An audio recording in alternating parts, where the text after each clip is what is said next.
Well, thank you very much, Wayland and CEI, for this wonderful recognition and the support that you're providing for students.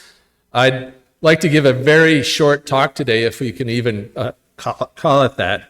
And I want to do two things. I need to offer out a broader thank you to all the support that I've had over the years. And I would like to get on my horse a little bit. And since I've been studying for 25 years the ecosystems of Humboldt Bay, I'd like to make a few observations about where we're going. But first of all, I came to HSU and I'm a marine botanist, and I got to teach about botany in this botanical paradise that we all live in. I'm a seaweed guy, but and I love teaching at the lower and the upper division level and mentoring research, and that was going great, and I'm very thankful for that experience. But early on in my time here, I started meeting these people out of Humboldt Bay, this incredible set of stewards, I'll call them, in Humboldt Bay, doing all sorts of projects. So, I'm thinking about Susan Schlosser, who happens to be with us today, formerly of Sea Grant, Greg Dale from Coast Seafoods, Chief Ted Hernandez, and a whole host of other people who welcomed me into the fold and pointed me at Humboldt Bay and basically said, Frank, there's lots to study here. And it'd be good if you got your butt off campus and got into Humboldt Bay and did some of that work. And I basically never looked back. That's been a great experience. So to all of you, that's a greater thank you who have been involved in pushing me along, and most recently Jeff Anderson and Wayland, who I've been working with. Thank you very, very much. And if I did anything wrong, it's your fault. Okay. All right. I'd like to give some examples. The theme that's run through my work here has definitely been collaboration. And that's a big theme that my graduate and undergraduate students and I have promoted when we've been working in the Bay. And just to give you an idea of some of the projects that I'm talking about, for example, I work with Dr. Jeffrey Black, a waterfowl wildlife professor, where we studied the interaction between brant, sea level rise, and eelgrass. We worked on the seaweed flora of Weegi, as well as the outer coast.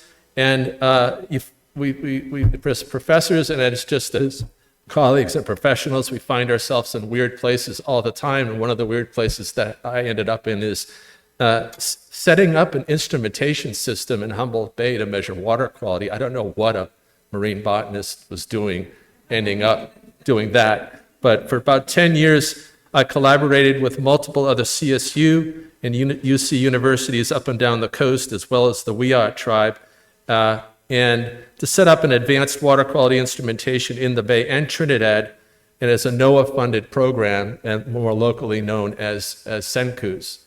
And then another project myself, the Wiyot tribe, consulting firms, several universities, Sea Grant, Fish and Wildlife, also collaborated to monitor the baseline conditions for the flora and fauna in the estuary tucked down towards Table Bluff. And a big team of us collaborated with Cal Fish and Wildlife, Sea Grant, and the Wiyot tribe in a bay-wide monitoring program for eelgrass.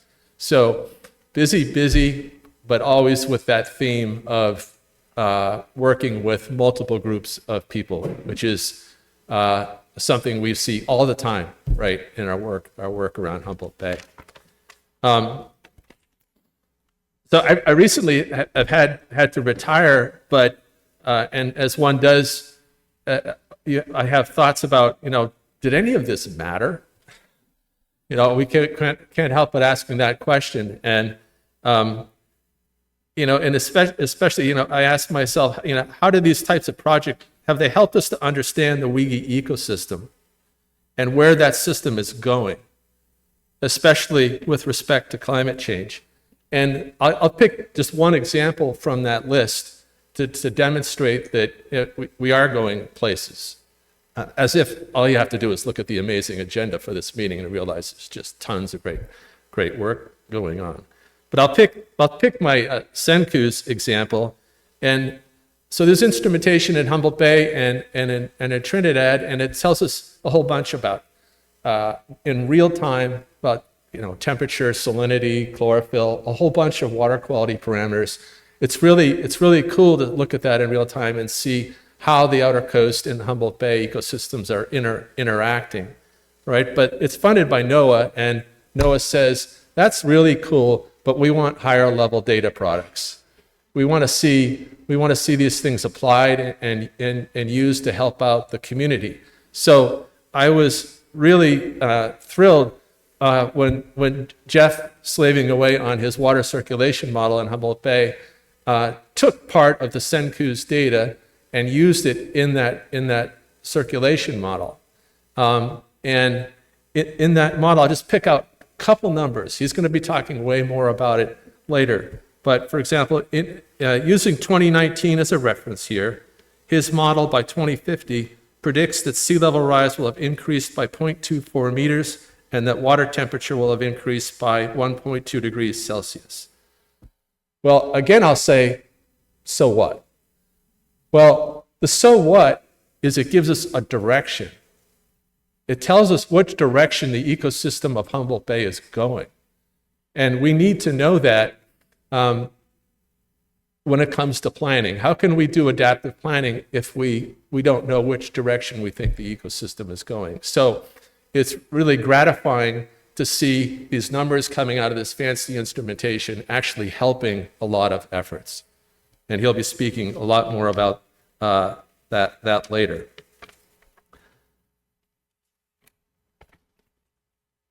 All right. I want to close by using my perspective from the last quarter century, good grief, to pose an important question for all of us to think about. And that is, are we missing an opportunity to develop a comprehensive climate change response to Humboldt Bay? And in part, you can tell by the way I phrased the question, in part, I think the answer to that question is yes. So I think improvements could be made despite the awesome work that is being done, as you can see from the itinerary. But I base that opinion on three observations. And the first is that it's totally understandable that we want to focus the effects, or we think a lot about the effects of sea level rise on infrastructure, right? Obviously, we need to do that. But what I'm a marine biologist, and so I'm kind of representing the marine habitats. And what my point is that in the interest of focusing infrastructure, I think marine habitats like the eelgrass beds, the mudflats, the salt marsh, mariculture operations are sort of being left out of the equation. And the alternative is to build a response for those habitats into a comprehensive plan that goes along with the protecting of the infrastructure, not something that's added on as an afterthought some years later when it's too late and too hard to do something about it. Second point is that climate change includes a lot more than sea level rise. So you're gonna see from Wayland's talk, he's gonna be talking about the footprint of a patch of eelgrass in southern Humboldt Bay. And by footprint, I mean the habitat space occupied by that eelgrass. And there's a lot of dynamic going on in that particular bed. And it's not just about the fact that the water is going up in the air. It's about the fact that the temperature is increasing, and the temperature is prompting a disease, and it's wiping out part of the eelgrass. That sets up a whole dynamic. So it's not just about water going up. I get it. I get the obsession about sea level rise, but there's a lot more going on than just water moving up. My third observation kind of needs a sports metaphor. You'll see from the talks from the next couple of days that the quality of the sea level rise restoration and equity work being done is very high, but I think the number of players on the team is too low right now, right at a time when we need a lot more people working on the problem. And what I'm thinking of when I say that is I understand that, work priorities change over time, right? We've all got a lot going on with energy and everything. But some of the team members, like relative to 10 years ago, some of the team members who would have been front and center in helping with an effort like this are sort of backed away or busy, doing other things. And what I'm thinking of is the administration of Sea Grant has pretty much gutted our on multiple locations up and down the coast, our ability to lead science or other outreach efforts. We're missing that administrative push from there. The Harbor District is backed away from conservation and science, as far as I can tell, relative to 10 years ago. And entities like Coast Seafood, that used to provide awesome on-the-water support, boat support for projects, are also preoccupied with doing things. So my message there is simply, we need the full team back if we're going to, deal with this awesome, complex problem long-term of climate change going on in Humboldt Bay.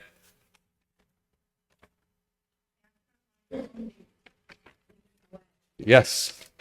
So I just want to finish, let's see, by saying, all right, where'd the talks go?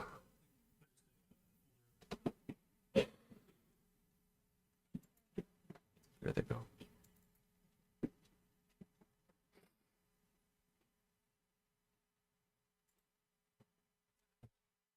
All right, I just want to finish on an upbeat note, right? The work has been important, but I want you all to know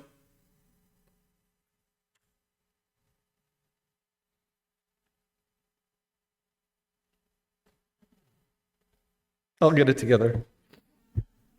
That it's been a lot of fun, especially when working side by side with our present and future stewards, and that would be the students, of course.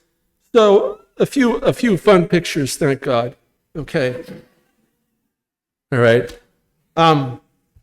This is a group of students. We would get up at dark 100. I think this is a crew measuring, doing eelgrass monitoring in southern Humboldt Bay. We had wetsuits on. We get really stinky and muddy, and we'd peel off a couple layers and then stumble into Gills for breakfast with a whole pile of students, where it's okay if you stink when you eat breakfast. And then you see everybody here is having a great time. And okay, page down. I also had the great pleasure of having my own children work on research teams, and that's Fiona, my daughter, on the right, and myself checking out the mudflats. I think we're doing MPA work down there, tucked against Table Bluff, and there's Dion standing up right there, my other kid. These are pretty old pictures by now. And I'll finish with my all-time favorite student slide. That's Nina, our dog. She's absolutely useless in the field, but she made a lot of students smile. Thank you.